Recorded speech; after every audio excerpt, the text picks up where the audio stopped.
Today आज हम start कर रहे हैं chapter carbon and its compound and the fourth chapter science का फोर्थ चैप्टर बेटे।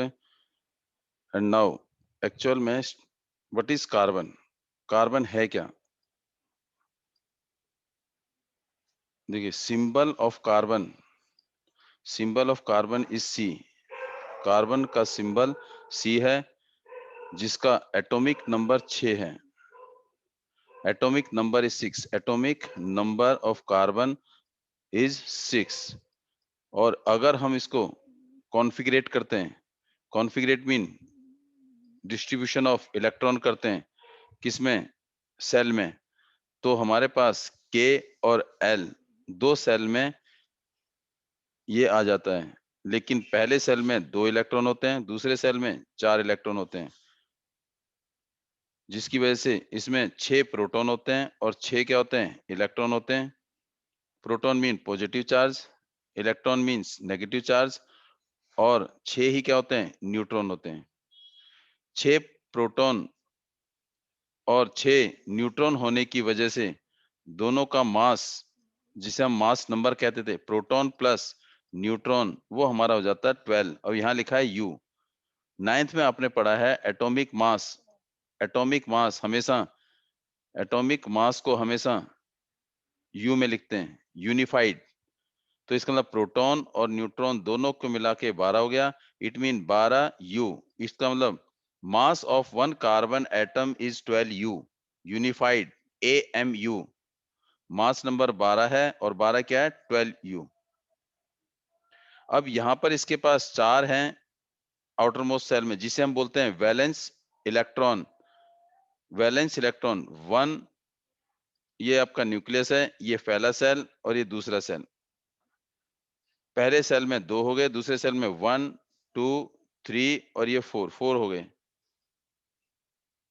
तो इसका मतलब जिसके आउटर मोस्ट सेल में 4 इलेक्ट्रॉन हो, 5 इलेक्ट्रॉन हो, 6 इलेक्ट्रॉन हो, 7 इलेक्ट्रॉन हो, तो हम उन्हें किस कैटेगरी में डालते हैं? नॉन मेटल की कैटेगरी में डालते हैं। तो एक तरह से ये क्या हो गया? नॉन मेटल हो गया।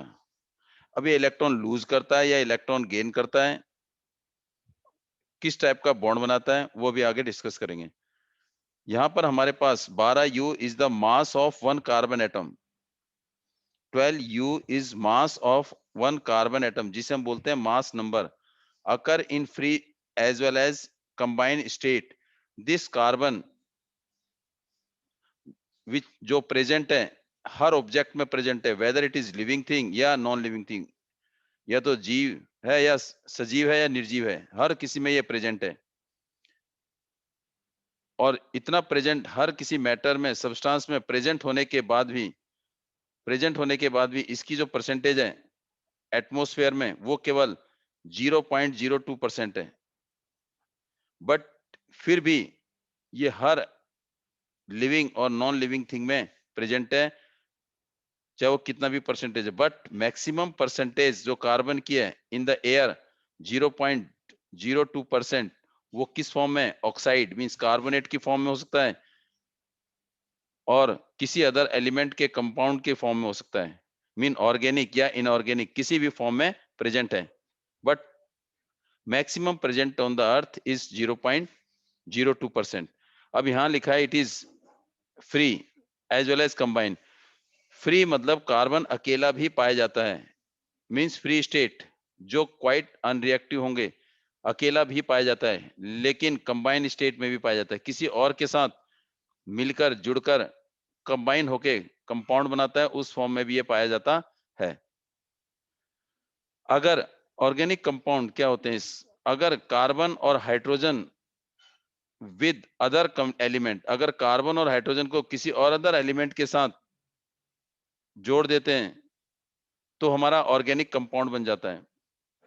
combination of carbon with hydrogen and also with other element is form organic compound। लेकिन कार्बन और हाइड्रोजन को, अगर हम केवल कार्बन और हाइड्रोजन को अगर हम कंबाइन करें, तो ये बनता है hydrocarbon. Hydrocarbon hydrocarbon means combination of carbon and hydrogen, उसको हम बोलते हैं hydrocarbon.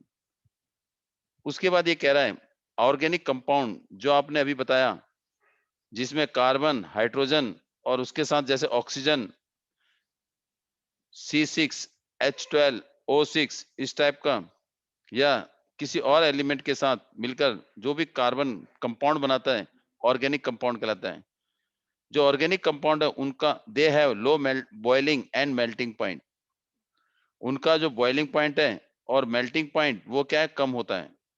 They have less boiling point and less melting point. अब बॉइलिंग मींस, बॉइलिंग वो प्रोसेस है जब हम लिक्विड को क्या करते हैं, कन्वर्ट करते हैं वेपर में, गैस में, तो हम बॉइलिंग बोलते हैं। और पॉइंट वो टेम्परेचर है, पॉइंट का मतलब क्या हो गया, वो टेम्परेचर जिस पर लिक्विड कन्वर्ट होता है किसमें, वेपर में। तो boiling point is the temperature at which the liquid change into vapour, जिसमें लिक्विड वेपर में चेंज होता है। और मेल्टिंग पॉइंट, मेल्टिंग वो प्रोसेस है जिसमें सॉलिड चेंज इनटू, सॉलिड जो होता है वो चेंज होता है लिक्विड में, या इसे हम एक तरह से कहते हैं फ्यूजन भी कहते हैं। और पॉइंट वही टेम्परेचर, पॉइंट वो point means the temperature at which the solid change into liquid state. और मेल्टिंग पॉइंट पूरा क्या होगा, the temperature at which the solid change into liquid state is known as melting point. अब यहां पर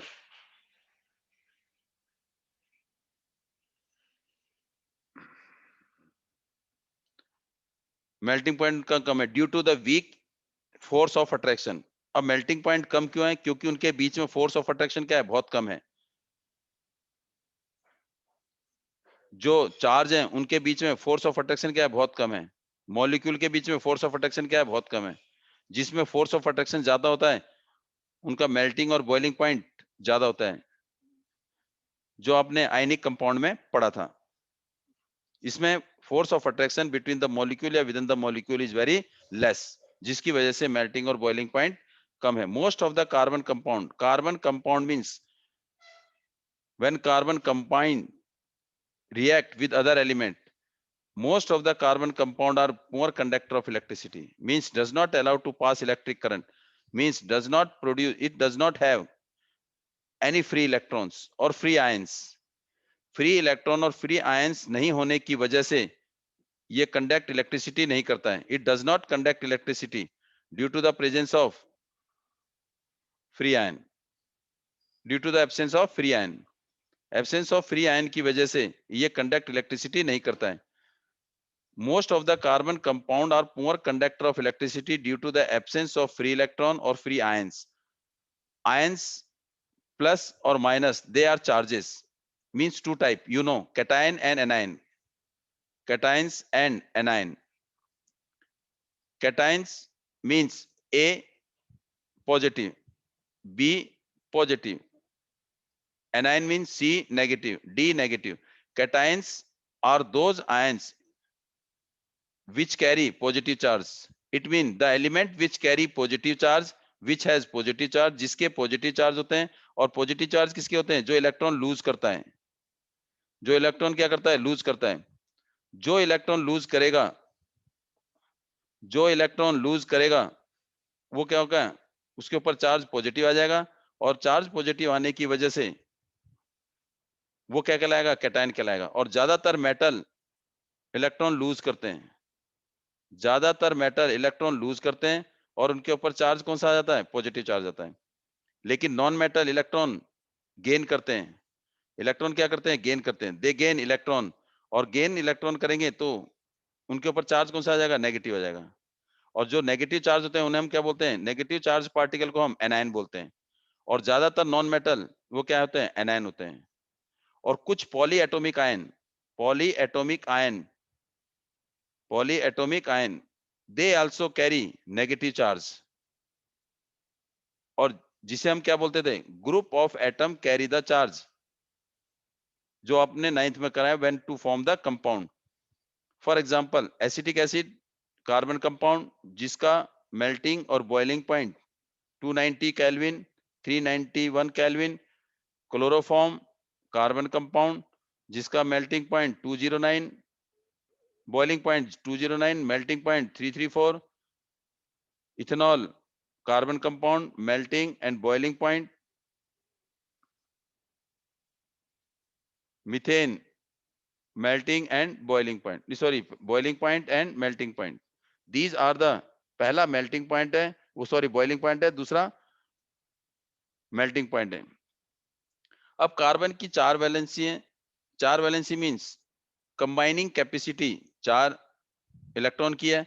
ये 4 electron को आपस में कंबाइन कर सकता है. अब ये कंबाइन कैसे करेगा कि 4 इलेक्ट्रॉन लूज करेगा या 4 इलेक्ट्रॉन गेन करेगा, अब ये पता नहीं है. देखो, सबसे पहले हम पढ़ेंगे केमिकल बॉन्ड. केमिकल बॉन्ड होता क्या है? बॉन्ड एक्चुअल में है क्या? बॉन्ड क्या है? एक तरह से force of attraction. Force of attraction. और फोर्स ऑफ अट्रैक्शन किसके बीच में? एटम के बीच में.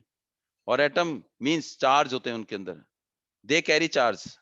उनके अंदर चार्ज होते हैं. इसका मतलब force of attraction between the atom और within their charge. Atom के बीच में भी होता है और चार्ज के बीच में होता है. चार्ज के बीच में होता है, हम इसे बोलते हैं इलेक्ट्रोस्टैटिक फोर्स. और ये हमारे दो टाइप के बॉन्ड है, ionic bond and covalent bond. ionic bond and covalent bond, there are two type of bond, ionic bond and covalent bond. covalent bond क्या है? पहले हम पढ़ेंगे आयनिक बॉन्ड. आयनिक बॉन्ड जो आप पढ़ चुके हो. आयनिक बॉन्ड उस टाइप का बॉन्ड है जो ट्रांसफर ऑफ इलेक्ट्रॉन से बनता है. The bond which form by transfer of electron, for example NaCl, Na281 Cl287, ये इलेक्ट्रॉन लूज करेगा और क्लोरीन गेन करेगा, जिसकी वजह से Na प्लस और Cl माइनस दोनों कंबाइन होंगे. क्या होगा? NaCl. ये आयनिक कंपाउंड है. आयनिक कंपाउंड में फोर्स ऑफ अट्रैक्शन काफी ज्यादा होता है, जिसकी वजह से उनका मेल्टिंग और बॉइलिंग पॉइंट क्या है? काफी ज्यादा है. और ये सॉलिड स्टेट में कभी भी कंडक्ट इलेक्ट्रिसिटी नहीं करते. Ionic compound never conduct electricity in solid form. They conduct electricity, हमेशा ये इलेक्ट्रिसिटी या फ्री इलेक्ट्रॉन या चार्ज मूवमेंट होती है, चार्ज की, इलेक्ट्रॉन की मूवमेंट होती है. They allow to pass electric current, allow to pass charge only in case of molten state. Molten state में या इन सॉल्यूशन फॉर्म में, या तो मोल्टन स्टेट में या सॉल्यूशन फॉर्म में. मोल्टन स्टेट में लाने के लिए हमें मेल्ट करना पड़ता है. कितने टेम्परेचर पर? 800 डिग्री टेम्परेचर पर, सेल्सियस पर. अगर सॉल्यूशन में लाएं तो हम इसे सीधा पानी में डिजोल्व करते हैं 20 डिग्री से 25 डिग्री सेल्सियस तक. सिंपल, अगर क्योंकि इजीली सॉल्व हो जाता है, तब ये क्या होगा? Conduct electricity. लेकिन सॉलिड फॉर्म में ये कभी कंडक्ट इलेक्ट्रिसिटी नहीं करता. फिर उसके बाद कह रहे हैं कोवेलेंट बॉन्ड. अब कोवेलेंट बॉन्ड क्या होगा?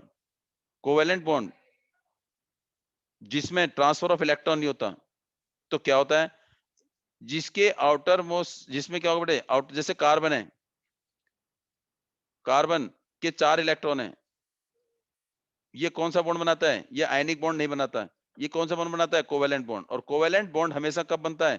बाय शेयरिंग ऑफ इलेक्ट्रॉन, साझेदारी से होता है. साझेदारी करेगा किसी के साथ, किसी अदर एटम के साथ क्या करेगा? दोस्ती निभाएगा. दोस्ती निभाने में क्या होती है? साझेदारी होती है, पार्टनरशिप होती है. पार्टनरशिप करेगा, लेना देना नहीं करेगा, नफा नुकसान नहीं सोचेगा. तो ये शेयर करता है किसी दूसरे एलिमेंट के साथ, किसी दूसरे एटम के साथ, ताकि खुद भी मजबूत हो सके और दूसरे को भी मजबूत करे.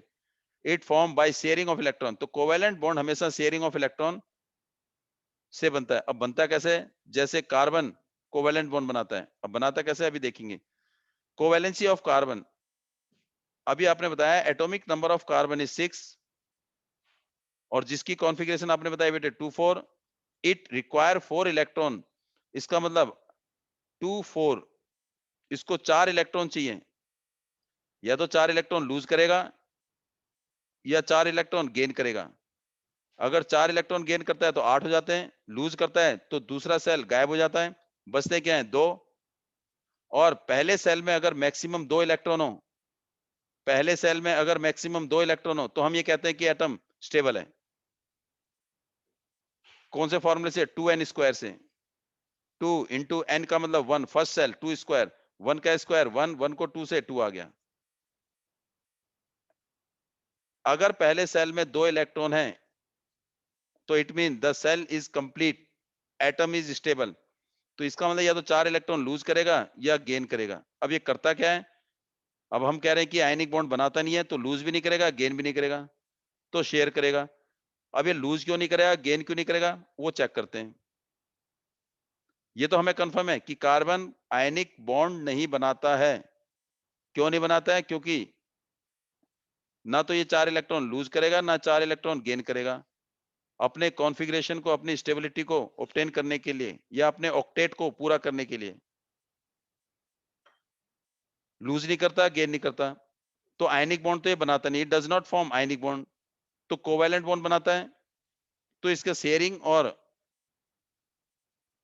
मतलब शेयरिंग कैसे करेगा, ध्यान रखिए। क्यों करेगा शेयरिंग, लूज क्यों नहीं करेगा? देखिए यहां पर मेरे पास ये न्यूक्लियस है, ये पहला सेल, ये दूसरा सेल। ये मेरे पास पहला सेल है और ये दूसरा सेल। पहले सेल में 2 हैं इसके, दूसरे सेल में 4 हैं। तो यहां पर carbon, proton, electron, neutron, proton plus, electron minus, और ये मेरा न्यूक्लियस है। न्यूक्लियस में प्रोटॉन और न्यूट्रॉन दोनों होते हैं, और ये क्या है, इलेक्ट्रॉन है। Electron revolve around the nucleus. Shell में प्रोटॉन 6, इलेक्ट्रॉन 6। अब नाउ, अब इसे चेक करते हैं कि अगर ये 4 इलेक्ट्रॉन गेन करता है, 4 इलेक्ट्रॉन गेन करेगा। अगर इसने 4 इलेक्ट्रॉन गेन करता है तो 4 इलेक्ट्रॉन इसने ले लिए, 4 इलेक्ट्रॉन इसने ले लिए किसी भी अदर एलिमेंट से, 4 इलेक्ट्रॉन ले लिए। अगर 4 इलेक्ट्रॉन ले लिए तो 4 इलेक्ट्रॉन इसके पास एक्स्ट्रा आ गए, तो टोटल इलेक्ट्रॉन कितने हो गए, 10। 10 तो इलेक्ट्रॉन हो गए, लेकिन प्रोटॉन तो उसके न्यूक्लियस में 6 ही हैं। प्रोटॉन 6 हैं, इलेक्ट्रॉन 4 हैं। अब प्रोटॉन की संख्या कम होगी, इलेक्ट्रॉन की संख्या ज्यादा होगी, तो ऑटोमेटिकली क्या होगा, फोर्स ऑफ अट्रैक्शन इतना मजबूत नहीं होगा। और जो प्रोटॉन है, 6 प्रोटॉन इस 10 इलेक्ट्रॉन को होल्ड नहीं कर पाएंगे। उनके पास इतनी एनर्जी नहीं होगी कि वो 10 इलेक्ट्रॉन को संभाल पाए। Is that mean 6 electron does not have much more energy to hold 10 electron, जिसकी वजह से ये गेन नहीं करेगा। गेन नहीं करने का कारण क्या है? क्योंकि उसके पास इतनी एनर्जी नहीं है कि वो 10 इलेक्ट्रॉन को संभाल पाए। तो इसलिए वो मना कर देता है कि मेरे बस की 10 इलेक्ट्रॉन संभालना नहीं है, मैं नहीं ले रहा 4 इलेक्ट्रॉन। कौन परेशानी भुगते? तो इसलिए उसने 4 इलेक्ट्रॉन नहीं लिए। अब चलो उसे 4 इलेक्ट्रॉन लूज करने की कोशिश की, तो क्या हुआ, अब उसके पास उसने 4 इलेक्ट्रॉन लिए नहीं। क्या वो लूज करेगा? देखते हैं लूज करता है नहीं करता। प्रोटॉन के पास, ओ सॉरी, कार्बन के पास 6 प्रोटॉन है, 6 इलेक्ट्रॉन है। न्यूट्रॉन की बात नहीं कर रहे यहाँ पर। अब उस 4 इलेक्ट्रॉन लूज करता है, 6 प्रोटॉन है, 6 इलेक्ट्रॉन है। इन 4 इलेक्ट्रॉन लूज करने के लिए, 4 इलेक्ट्रॉन लूज करने के लिए इस कार्बन के पास बहुत सारी एनर्जी चाहिए, क्योंकि कुल केवल उसके पास 6 इलेक्ट्रॉन है, और 4 इलेक्ट्रॉन लूज करेगा तो उसके पास तो कुछ बचेगा नहीं। तो वो सोचेगा कि मेरे पास केवल 2 इलेक्ट्रॉन बचेंगे। तो जहां सोचना आ जाता है, तो इसका मतलब उसके पास इतनी एनर्जी नहीं है कि वो 4 इलेक्ट्रॉन लूज कर सके। इसको बहुत एनर्जी चाहिए to lose 4 electron. It does not have much more energy to lose 4 electron, इसीलिए वो लूज भी नहीं कर पाएगा, जिसकी वजह से इसके ऊपर 4 प्लस चार्ज नहीं आएगा। और गेन इसलिए नहीं कर पाएगा क्योंकि उसके पास होल्ड करने की कैपेसिटी नहीं होगी, तो 4 नेगेटिव चार्ज भी नहीं आएंगे। तो 4 पॉजिटिव भी नहीं होंगे, 4 नेगेटिव भी नहीं होंगे। तो क्या करेगा ये? इसका मतलब ना तो ये लूज करेगा ना गेन करेगा, तो एंड में क्या करेगा, ये केवल शेयर करेगा। ये लूज और गेन इसीलिए नहीं करता, रीजन यही है। It could gain 4 electron, 4 electron gain कर सकता है। कब? 4C प्लस एनायन, ये माइनस आएगा इधर। It could difficult for the nucleus to hold 6 nucleus with the 6 proton to hold the 10 electron। 6 nucleus with 6 proton and 6 or 10 electron, 6 proton और 10 electron हो जाएंगे, जिससे प्रोटॉन होल्ड करने में क्या होगी, इसको प्रॉब्लम आएगी। अब ये 6 न्यूक्लियस यहां पर हटा देना। इट कुड लूज 4 इलेक्ट्रॉन, वो 4 इलेक्ट्रॉन अगर लूज करता है, किसके लिए, 4 प्लस के लिए, 4 प्लस कैटायन के लिए, C4 प्लस कैटायन के लिए, तो it require large energy to remove 4 electron, उसको बहुत सारी एनर्जी चाहिए 4 इलेक्ट्रॉन लूज करने के लिए। तो इस परेशानी को, कार्बन ओवरकम दिस प्रॉब्लम, इस परेशानी को कम करने के लिए, by sharing its valence electron with the other atom carbon or atom of other element, it form covalent bond। इसलिए जो वैलेंस इलेक्ट्रॉन है इसके 4 किसी दूसरे एटम के साथ, चाहे वो कार्बन का एटम है और किसी दूसरे एटम के साथ भी वो कंबाइन कर लेता है, शेयर कर लेता है। कहने का मतलब है कार्बन अपने साथ भी जुड़ सकता है, कार्बन कार्बन के साथ भी जुड़ जाएगा, अपने साथ भी जुड़ रहा है, कार्बन अपने एटम के साथ भी जुड़ सकता है और अपने आप को मजबूत बना देगा। अपने 4 इलेक्ट्रॉन पूरे करने के लिए, अपना ऑक्टेट पूरा करने के लिए कार्बन कार्बन के साथ भी जुड़ सकता है, शेयर कर सकता है, और किसी अदर एलिमेंट के साथ भी शेयर कर सकता है। तो इसीलिए ये कोवेलेंट बॉन्ड बनाता है, ना कि आयनिक बॉन्ड। अब बॉन्ड कितने टाइप के हो गए यहाँ पर कोवेलेंट, एक सिंगल कोवेलेंट बॉन्ड, एक डबल कोवेलेंट बॉन्ड, एक ट्रिपल कोवेलेंट बॉन्ड। अब सिंगल कोवेलेंट बॉन्ड क्या कह रहे हैं, single covalent bond, single covalent bond when 2 atoms share 1 electron each, 2 atom है और दोनों एटम एक एक इलेक्ट्रॉन आपस में साझेदारी करेंगे, लूज और गेन नहीं करेंगे, शेयर करेंगे। कैसे करेंगे भी देखना, 1 इलेक्ट्रॉन ईच, ईच मीन हर एटम, 2 एटम होंगे और वो दोनों एटम में से हर एटम एक एक इलेक्ट्रॉन शेयर करेगा। फॉर एग्जाम्पल, ये मेरे पास हाइड्रोजन है, इसके आउटरमोस्ट शेल में 1 इलेक्ट्रॉन है, ये मेरे पास हाइड्रोजन है, ये मेरे पास क्या है, 1 इलेक्ट्रॉन है। ये इलेक्ट्रॉन इस इलेक्ट्रॉन के साथ शेयर करेगा और ये वाला इलेक्ट्रॉन इस इलेक्ट्रॉन के साथ शेयर करेगा, दोनों आपस में शेयर करेंगे, ऐसे ये शेयरिंग हो गया। जब दोनों आपस में शेयर हो गए, लूज नहीं किया, अगर लूज करेगा तो प्लस माइनस चार्ज आएगा, इन्होंने आपस में साझेदारी कर दी। जब साझेदारी बन गई, दोनों आपस में शेयरिंग होंगे, तो दोनों के बीच में क्या बन गया, एक बॉन्ड बन गया। ये जो लाइन रिप्रेजेंट हो रही है, ये बॉन्ड है, और अगर एक लाइन है तो इसका मतलब सिंगल बॉन्ड। इसका मतलब इस हाइड्रोजन ने एक इलेक्ट्रॉन शेयर किया, इस हाइड्रोजन ने एक इलेक्ट्रॉन शेयर किया, ईच एटम ने, हर एटम ने एक एक इलेक्ट्रॉन शेयर किया, जिसकी वजह से क्या बना, कोवेलेंट बॉन्ड। और कौन सा कोवेलेंट बना, सिंगल कोवेलेंट बॉन्ड बना। इसका मतलब single covalent bond is form by sharing of 1 electron from each atom, या सिंपल ये भी बोल सकते हैं, single covalent bond is form by sharing of 1 pair of electron. सीधा 1 पेयर में, 1 पेयर में फिर ईच नहीं लिखना आपने, या हर एटम एक एक इलेक्ट्रॉन शेयर करेगा, तो बनाएगा क्या, सिंगल कोवेलेंट बॉन्ड। तो इसका मतलब, इसको, इस बॉन्ड को हम लिखते कैसे हैं, इस बॉन्ड को हम लिखते कैसे हैं, एच डैश एच। ये डैश का मतलब है सिंगल कोवेलेंट बॉन्ड, ये dash represent the single covalent bond, dash आएगा तो कोवेलेंट बॉन्ड। अब डबल कोवेलेंट बॉन्ड, जब सिंगल कोवेलेंट बॉन्ड में हर एटम एक एक इलेक्ट्रॉन शेयर कर रहा है, तो डबल कोवेलेंट में दो दो इलेक्ट्रॉन शेयर करेंगे, हर एटम दो दो इलेक्ट्रॉन शेयर करेगा। कैसे, एग्जाम्पल ऑक्सीजन है, बहुत सारे एग्जाम्पल है, अभी आपको एक बता रहे हैं, देखिए ध्यान से। हमने ले लिया ऑक्सीजन, ऑक्सीजन के आउटर मोस्ट शेल में 6 इलेक्ट्रॉन होते हैं, वैलेंस इलेक्ट्रॉन, ये ऑक्सीजन, ये ऑक्सीजन, इसके इलेक्ट्रॉन हो गए 6, 1 2 3 4 5 6, यहां पर भी 1 2 3 4 5 6, 6 इसके हो गए, 6 इसके हो गए। अब ये जो ऑक्सीजन है, इसके ये 2 इलेक्ट्रॉन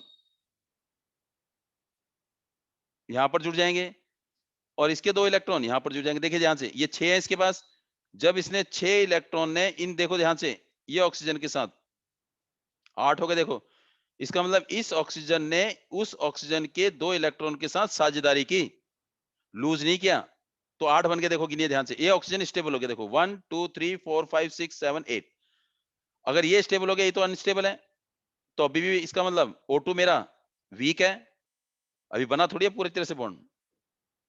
अब इसके देखो 1 2 3 4 5 6 7 8, अब ये आ जाएगा। जो सर्कल आपका रिपीट हो रहा है, रिपीट मेरा ये आ रहा है, इसके भी 8 पूरे हो गए, इसके भी 8 पूरे हो गए, चेक कर लीजिए। तो इसका मतलब इसने 2 इलेक्ट्रॉन इसके इस ऑक्सीजन के साथ शेयर किए, इस ऑक्सीजन ने 2 इलेक्ट्रॉन इस ऑक्सीजन के साथ शेयर किए।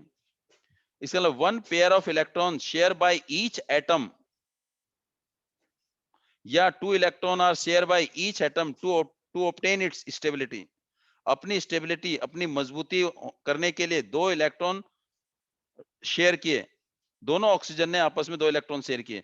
इसका मतलब ये ऑक्सीजन का इलेक्ट्रॉन इसके साथ आ गया, ये रहा, ऐसे ज्वाइन करेंगे, ये वाला ऑक्सीजन का इसके साथ आ गया, तो मेरे पास ये बन गया डबल कोवेलेंट बॉन्ड।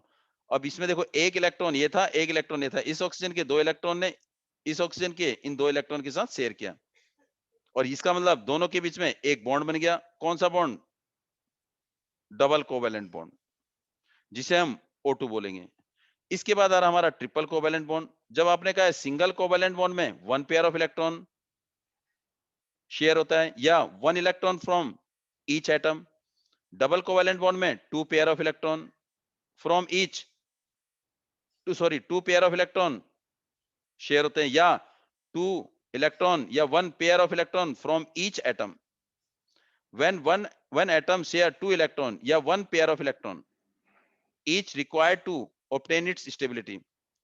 अब बचा हमारे पास ट्रिपल कोवेलेंट बॉन्ड, तो वो N2 लिखा है, N nitrogen, N nitrogen. Nitrogen का एटॉमिक नंबर 7 होता है, कॉन्फ़िगरेशन 2 और 5। तो इसका मतलब आउटर मोस्ट में कितने इलेक्ट्रॉन? 5, 1 2 3, और ये 4 और ये 5, 1 2 3 4 और ये 5।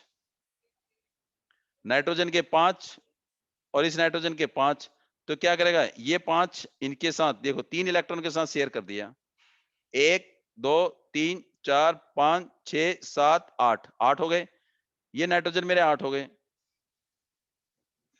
ये स्टेबल हो गया, लेकिन ये बेचारा अभी तक भी अनस्टेबल है। तो ये क्या करेगा? ये भी वही करेगा जो इसने किया, शेयर तो बराबर बराबर करेंगे भाई, साझेदारी तो बराबर की होती है। जब हिस्सेदारी बराबर है तो साझेदारी बराबर होगी, जब ये 3 इलेक्ट्रॉन लूज शेयर करेगा तो ये भी करेगा, तो ये आ गया। देखो 1 2 3 4 5 6 7 8 हो गया।